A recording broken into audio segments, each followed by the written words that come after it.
देख रहे हैं SNN न्यूज। आइए नजर डालते हैं अब तक की हेडलाइंस पर।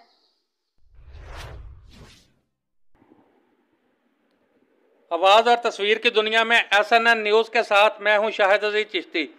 रिपोर्ट शामिल करते हैं शकरगढ़ से, जहां कुदरत का करिश्मा सामने आया है, जिसे अल्लाह रखे उसे कब्र से भी वापस कर दे।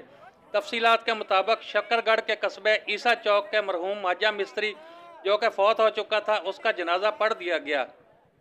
10 मिनट के लिए रिश्तेदारों की आमद के पेश नज़र उन्हें मरहूम का चेहरा दिखाने के लिए तदफीन लेट की गई। इसी असना में मैयत को पसीना आने लगा और हाथ पांव हिलने लगे। अल्लाह की शान से वो जिंदा हो गया। फौरी तौर पर नारोवाल अस्पताल मुंतकिल किया गया, जहां उसकी हालत अब खतरे से बाहर है। पूरा इलाका अल्लाह अकबर की सदाओं से गूंज उठा। गड्डी किथे है भाई? गड्डी किथे हो? गड्डी किथे? गड्डी ले आ साथ गड्डी में।